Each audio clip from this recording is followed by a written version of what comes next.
지금 우리가 로마서 말씀을 큐티를 하고 있는데 이 로마서는요, 바울 사도가 로마에 있는 성도들에게 쓴 편지가 로마서입니다.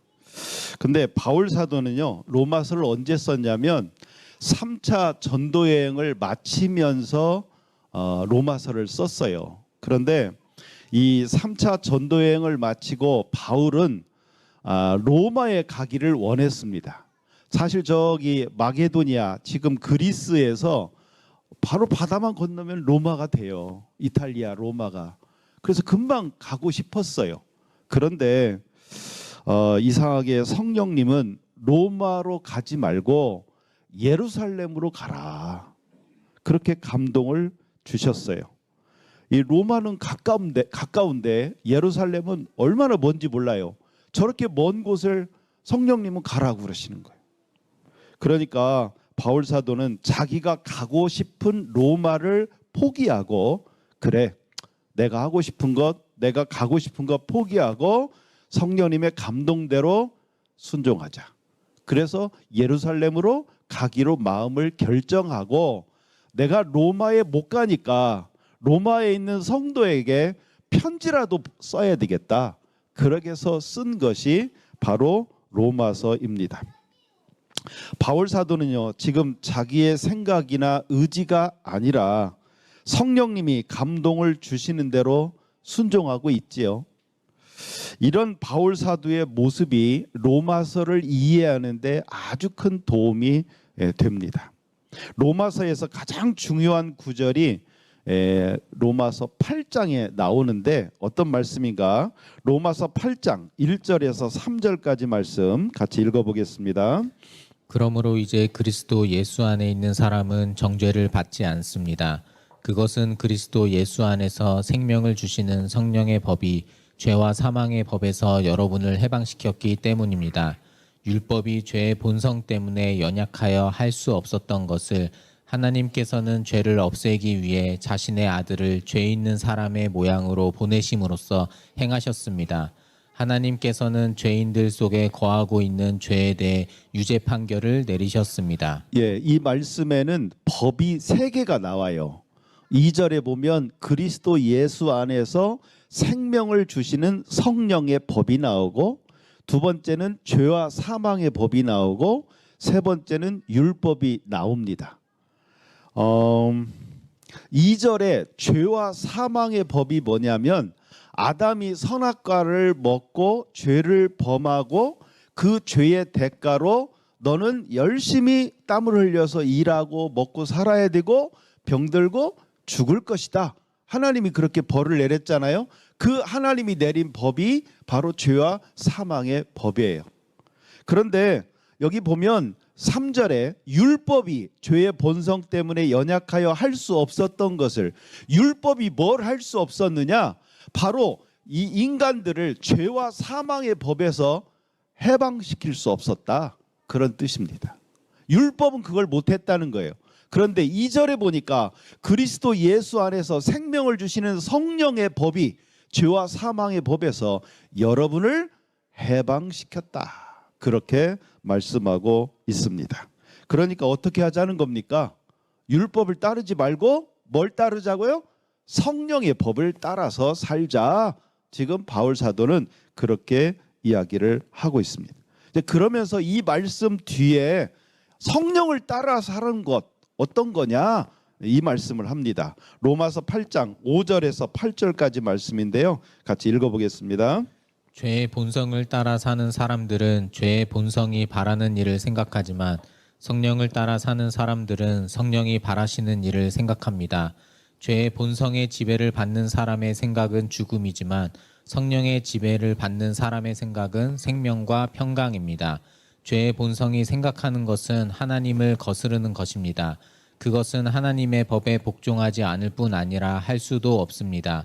죄의 본성의 지배를 받는 사람은 하나님을 기쁘시게 할 수 없습니다. 예, 죄의 본성을 따라 사는 사람은 죄의 본성의 지배를 받는 것이고, 그것은 하나님을 거스리는 것이고, 그런 사람은 하나님을 기쁘시게 할 수 없다, 그런 뜻이에요. 반면에 성령님이 바라시는 일, 성령님의 지배를 받고 성령님의 감동대로 순종하는 사람은 생명과 평강이 있다. 그렇게 말씀하고 있습니다. 그렇게 말하면서 지금 바울 사도는 뭐 하고 있어요? 자기가 그렇게 가고 싶었던 노마를 포기하고 성령님의 감동대로 순종하면서 그 먼 예루살렘을 가겠다. 그렇게 결정하고 지금 이 말씀을 쓰고 있는 거예요. 바울 사도도 정말 자신의 생각, 자신의 어떤 바람, 자신의 꿈과 소망 다 뒤로 하고 성령님의 감동대로 순종하려고 하는 마음을 가지고 신앙생활 하면서 사역하면서 성도들에게, 로마에 있는 성도들에게 이렇게 성령님의 감동대로 순종하자, 그렇게 편지를 쓰고 있는 것입니다. 그런데 재미있는 것은요, 바울 사도가 이렇게 성령님의 감동대로 예루살렘을 가야 되겠다고 하니까 사람들이 찬성했을까요? 반대했을까요? 사람들이 반대했어요. 특히 신실한 성도들이 기도하면서 감동받았다고 그러면서 바울 사도를 묻고, 당신이 예루살렘 가면 이렇게 묶일 것이요, 당신은 이렇게 붙잡힐 것이요, 그러니까 가지 마세요, 이렇게 만류를 했습니다. 그러나 바울 사도는 사람들의 말을 듣는 게 아니라 성령님의 감동대로 예루살렘을 향하여 가게 되었습니다.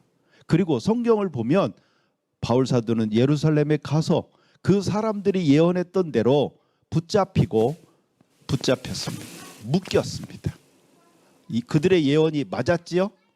그런데 더 재미있는 것은요, 바울 사도는 예루살렘에서 붙잡혀 죽은 것이 아니라 로마 황제에게 상소하겠다 그러면서 결국 예루살렘, 그 먼 예루살렘까지 갔다가 그 예루살렘에서 다시 로마로 결국 가게 되었습니다.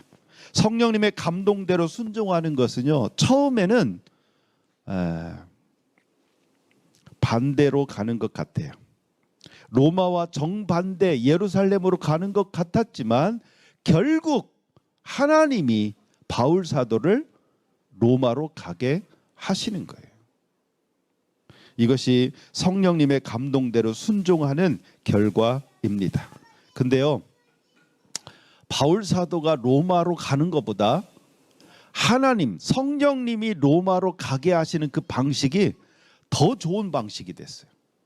자, 아까 그리스에서 로마로, 이탈리아로 배를 타고 만약에 바울 사도가 간다 그러면 배값은 누가 내야 돼요? 바울이 내야 되죠. 그런데 바울 사도가 로마 황제에게 상소하면서 로마로 가게 되는데 배값은 누가 냈을까요? 그 로마 정부에서 내는 거죠. 그리고 이 당시에 바울을 죽이려고 하는 유대인들의 협박이 있었습니다. 내가 바울을 죽이기 전까지 아무것도 먹지 않겠다.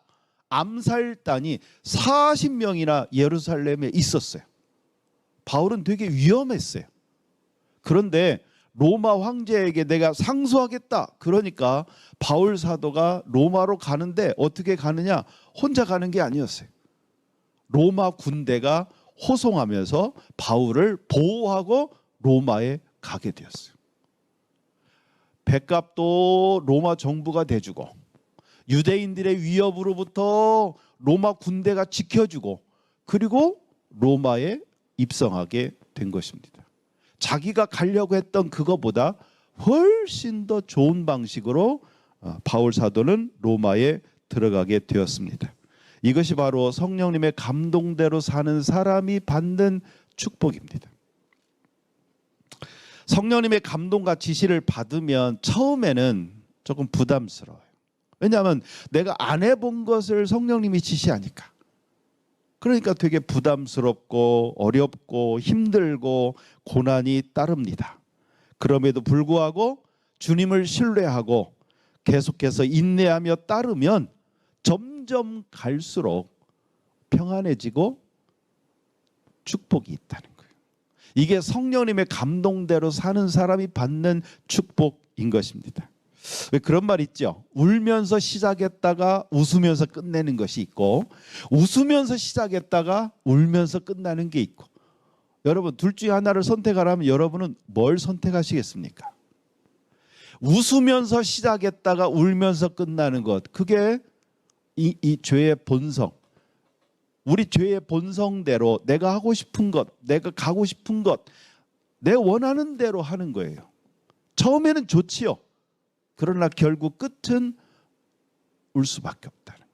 그러나 성령님의 감동대로 순종하는 사람은 처음에는 웁니다.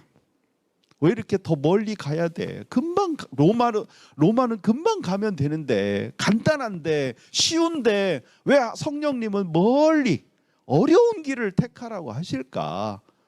그러나 처음에는 울면서 순종하지만 그 순종하는 그 가운데 성령님은 함께 하시고 지켜주시고 인도하시고, 그래서 나중에 내가 원했던 것보다 훨씬 더 좋은 길로 성령님은 인도하신다는 거예요.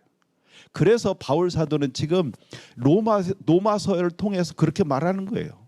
율법을 따르지 말고 성령의 법을 따르자. 성령의 법을. 오늘 성령님은 저를 통해서 우리 성도님들에게도 그 얘기를 하고 싶은 거예요. 여러분의 마음속에 있는 죄의 본성을 따라 살지 말고 성령님의 감동대로 순종하며 살자. 그렇게 살았으면 좋겠다. 지금 성령님은 그 얘기를 여러분에게 하기를 원하고 계십니다. 그래야 결국 우리에게는 생명과 평강이 있다는 거예요. 오늘 패밀리 시간에는 혹시 여러분 가운데 내가 특별히 성령님의 감동을 받았는데 잘 순종하지 못한 것이 있다면 뭐가 있는지 한번 여러분 나눠 보시기를 바랍니다. 제가 2주 전에 강화도에 있는 신덕 기도원에 혼자 좀 2박 3일 동안 갔다 왔습니다. 감회가 새로웠어요. 제 인생에서 중요한 시기가 몇 번 있었는데 그 중에 가장 힘들었고 가장 중요했던 시기가 바로 그 신덕교회에서 부목사 하던 시기였어요. 1997년 2월 초에 제가 신덕교회 부목사로 부임을 했어요. 그리고 매주마다 담임 목사님, 사모님을 모시고 제가 이렇게 마포 신덕교회에서 강화도 신덕기도원까지 목요일마다 왔다 갔다 했어요. 그래서 신덕기도원을 많이 다녔습니다. 이제 그러다가 6월 초에 교회에서 쫓겨났어요. 정말 4개월 만에 교회를 쫓겨났는데 어느 누구에게도 말할 수가 없는 거예요. 그리고 그 당시 저를 쫓아낸 그 목사님이 김현명 목사님인데, 이분은 교단 총회장을 지내고 그 당시에 우리 교단 재단 이사장을 하고 있었어요. 그러니까 그분이 막으면 저는 어느 교회도 가서 사역할 수가 없어요. 왜냐하면 제가 어디다 이력서를 내면 그 전에 있었던 교회 목사님한테 다 물어보고 허락을 받고 다 그러거든요. 이게 4개월 만에 쫓겨난 목사를 누가 받겠습니까? 그리고 그 목사님은 그렇게 보내줄 수 없는 상황이었고, 참 저는 아까 찬양 불렀던 것처럼 그 갈대가 부러진 정말 그 상한 갈대 같은 상황이었어요. 누구도 의지할 수 없는 상황. 저는 진짜 하나님만 의지했어요. 하나님. 제가 그때 사표를 내야 되겠다 결심하면서 제 마음속에 가진 마음이 하나가 있었어요. 뭐냐면 내가 정말 하나님의 종이라면, 정말 하나님이 나를 부르셨다면 아마 이분의 손아귀 위에서도 나를 하나님은 보호하실 것이다. 인도할 것이다. 저는 그런 마음으로 사표를 내고 교회를 나왔습니다. 그렇고 하나님만 바라보고 정말 있다가 6월 말에 제 인생 처음 성령님의 음성을 듣게 됩니다. 8월이 가기 전에 임지가 날 것이다. 그건 상상할 수 없는 일이었어요. 어느 교회에 갔는데 4개월 만에 목사가 쫓겨났어. 그러면 그 목사를 누가 받으려고 하겠어요? 그리고 그 담임 목사는 보내줄 마음도 없었을 거고. 그런데 성령님은 저에게 그렇게 말하는 거예요. 8월이 가기 전에 임지가 날 것이다. 저는 정말 믿었어요. 정말 그게 믿어지니까 되게 기뻤어요. 그러면서 이제 사모님이랑 우인이 현우 데리고 같이 막 여의도 순복음교회 가서 예배 드리고 막 그렇게 보내다가 정말 8월 마지막 주에 연희 제일교회로 부임을 하게 되었습니다. 저는 그때 정말 성령님, 내가 말로만 들었던 성령님이 내 삶을 계획하시고 나를 인도하신다 하는 걸 정말 확신했어요. 그러면서 그때부터 성령님의 감동대로 지금까지 살았습니다. 생각해 보니까 27년 동안 그때 성령님의 감동대로 살아왔습니다. 그리고 지금까지 돌아보니까 성령님께서 저에게 말씀하신 모든 것들을 다 이루셨어요. 마지막 하나 남은 것이 이 서울신대 비전만 남은 거예요. 전 성령님의 음성을 듣고 순종해서 축복을 받았습니다. 교회도 개척했죠. 이렇게 귀한 성도님들 만나게 된 것도 엄청난 축복이고, 또 하나님이 말씀하신 대로 서울신대 올라와서 이렇게 예배를 드릴 수 있다는 것도 축복입니다. 앞으로 남은 서울신대 비전도 하나님이 어떻게 역사하실지 모르지만 저는 믿을 겁니다. 그동안 하나님께서 말씀하신 모든 것들마다 다 상황이 안 좋았어요. 정말 이게 이루어질까? 의심할 수밖에 없는 그 상황 속에서도 성령님은 그대로 역사하셨습니다. 그래서 저는요, 우리 성도님들도 정말 저처럼 성령님의 음성을 듣고 성령님의 감동을 받고 그대로 순종하는 신앙생활을 했으면 좋겠습니다. 지금은 성령님의 시대입니다. 그렇기 때문에 성령님과 가까우면 가까울수록 신앙생활을 더 잘하게 돼요. 그 신앙생활이 행복해지게 됩니다. 성령님의 음성과 감동을 잘 받는 것이 중요합니다. 근데 성령님의 그 음성을 듣고 감동을 잘 받으려면 어떻게 해야 되느냐? 성령님이요, 내 마음 안에 거하신다는 것을 정말 믿으셔야 돼요. 네, 말씀 한번 보겠습니다. 요한일서 4장 15절 말씀인데요. 읽어보겠습니다. 만약 누구든지 나는 예수님께서 하나님의 아들이심을 믿어요 라고 얘기하면 하나님께서는 그 사람 안에 거하시고 그는 하나님 안에 살게 됩니다. 예수님이 원래 성자 하나님이셨고 하나님의 아들이신데 이 땅에 동정녀 탄생을 하고 오셔서 내 대신 십자가에 달려 죽으신 것을 나는 믿습니다. 여러분 정말 마음에 믿어지시면 아멘 하시기 바랍니다.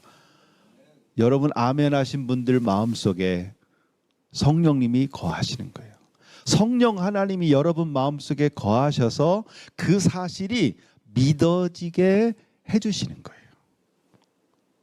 이거 안 믿어본 사람, 믿어지지 않았던 사람은 이게 뭔지를 압니다. 저는 알아요. 저는 그렇게 안 믿어졌었어요. 그래서 내가 하나님 떠났던 거예요.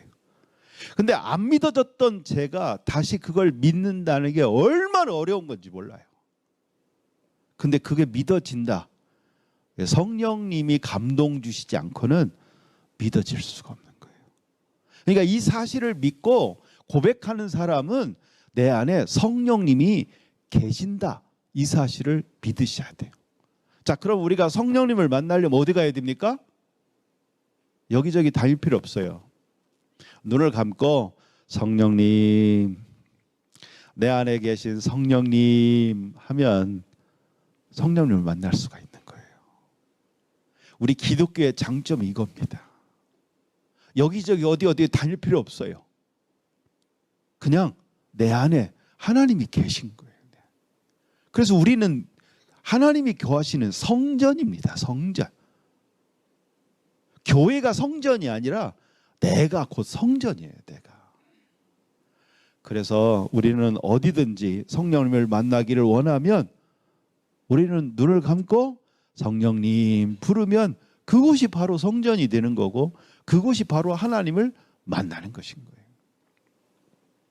그러면 성령님은 우리의 음성을 듣고 어떻게 할까요? 우리에게 응답해 주시는 거예요. 자, 말씀 보겠습니다. 요한복음 14장 26절 말씀 같이 읽겠습니다. 그러나 내 아버지께서 나의 이름으로 보내실 진리의 성령이신 보혜사께서 너희에게 모든 것을 가르치시며 내가 너희에게 말한 모든 것을 생각나게 하실 것이다. 여기 중요한 것이 성령님은요, 모든 것을 우리에게 가르쳐 주신대요. 이게 중요합니다. 이걸 믿으셔야 돼. 아, 하나님이 이건 하시겠지. 아, 이건 하나님도 못 하실 거야. 이건 온전한 믿음이 아니에요. 우리 하나님은 전지전능하신 분이셔요. 모든 것을 다 하실 수 있어요. 모든 것을 다 아시는 분이고 다 할 수 있어요. 그러니까 우리가 하나님을 찾을 때 우리는 그걸 믿고 그렇게 기도하셔야 돼요. 그러면 하나님은 우리에게 가르쳐 주신다는 거예요. 제가 우리 우인이가 청주에 공군 사관학교에 잘 있다가 갑자기 우인이 말대로 팔려서 군산 비행장으로 가서 그 공군 헌병들이 제일 싫어한다는 기작개장을 하면서 우인이가 막 정말 너무 힘들어하고 탈영하고 싶다고 그렇게 말할 때 정말 저도 너무 힘들었어요. 그때 제가 성령님께 물었어요. 아니, 이렇게 착한 우리 아들을 성령님 왜 이렇게 힘들게 하십니까? 정말 저는 궁금했어요. 대체 왜 이러시는지. 그때 성령님이 저한테 알려주셨잖아요. 야, 이렇게 비행장에서 훈련받으면 나중에 공항에서 일할 수 있지 않겠냐? 아, 나중에 우리 의인이를 공항에서 일하게 하시려고 하나님이 이렇게 미리 준비하시는 거군요. 저 그렇게 믿었습니다. 그리고 나중에 의인이 전역해서 공항에서 일하게 됐잖아요. 그런 것도 성령님이 다 알려주신다니까요.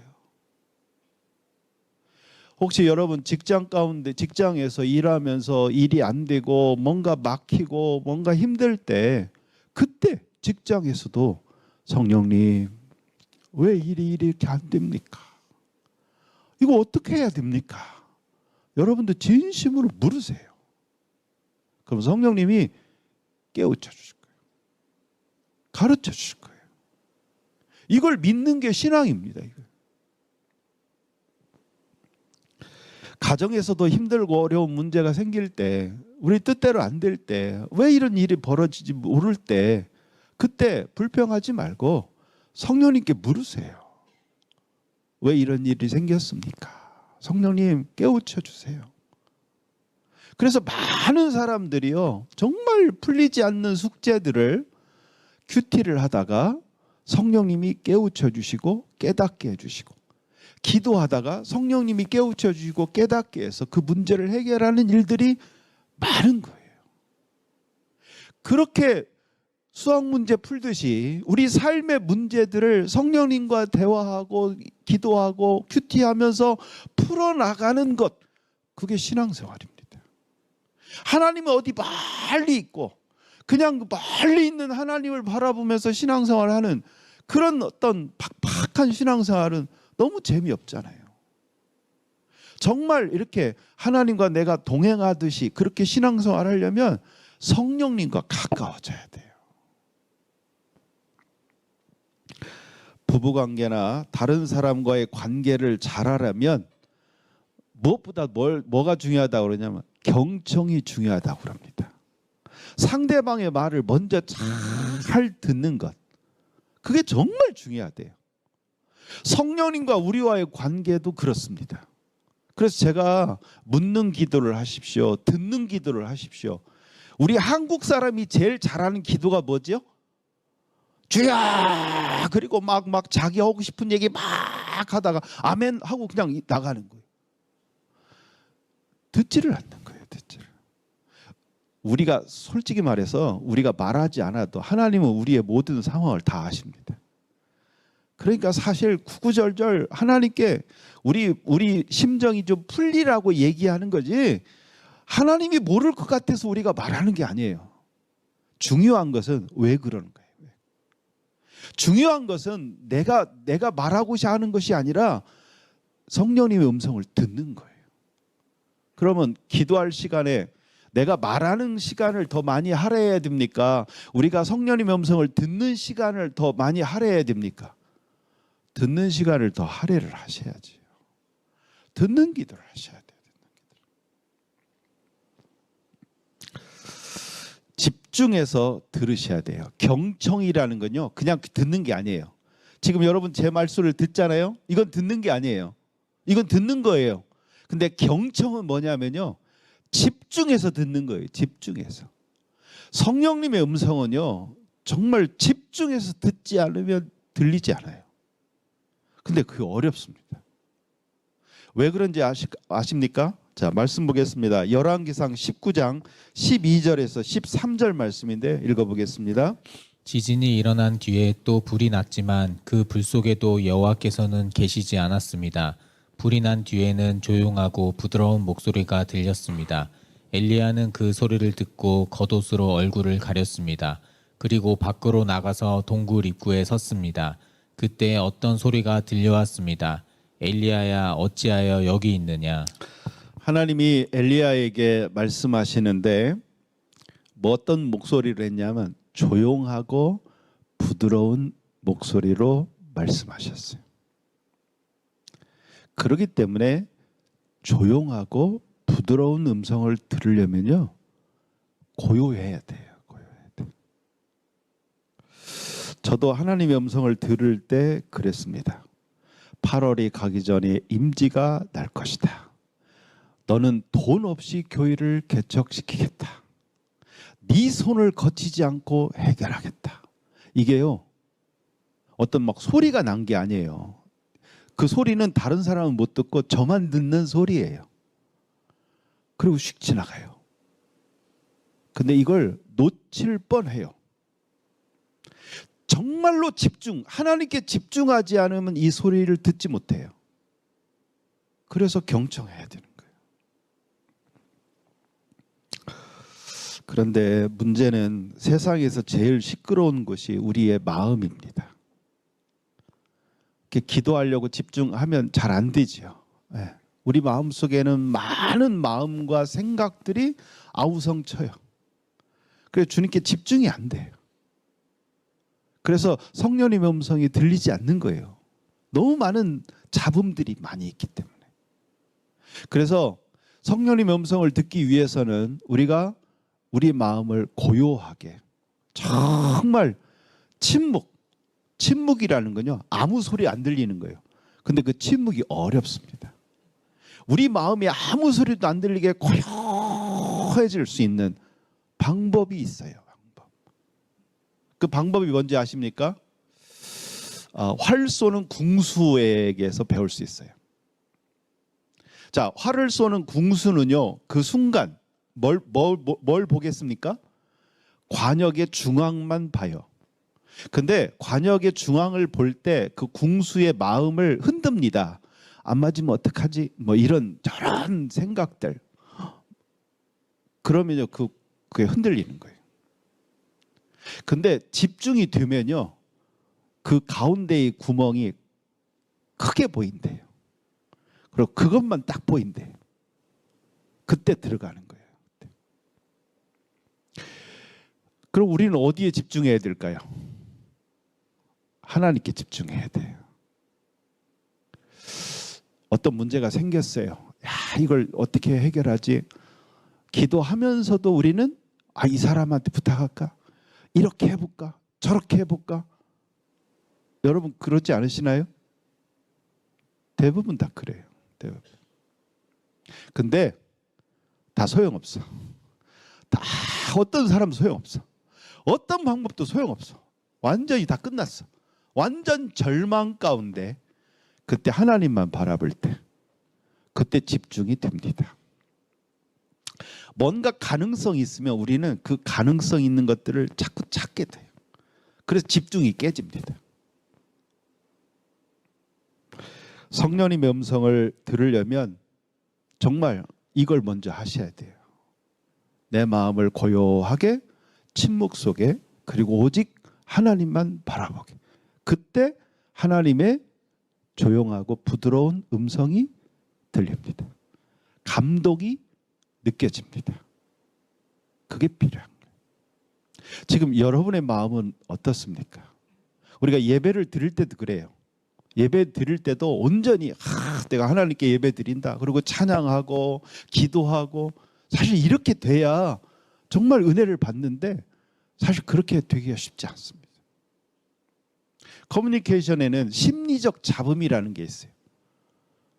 그래서 우리 마음속에 여러 가지 잡음들이 생겨요. 그게 방해하는 거예요. 근데 그걸 누구도 없앨 수 없어요. 나만 할 수 있어요. 나만.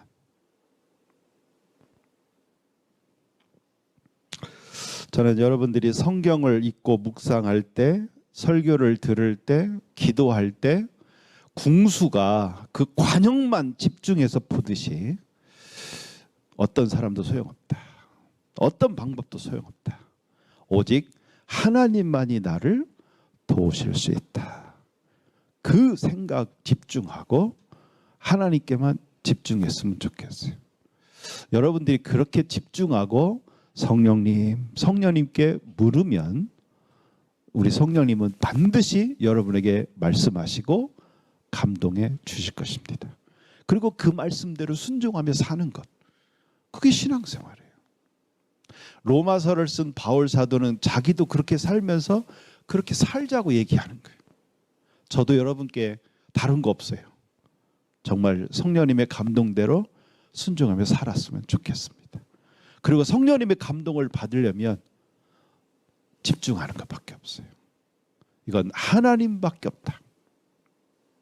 오직 그 믿음으로 여러분 큐티하시고 기도하셨으면 좋겠어요.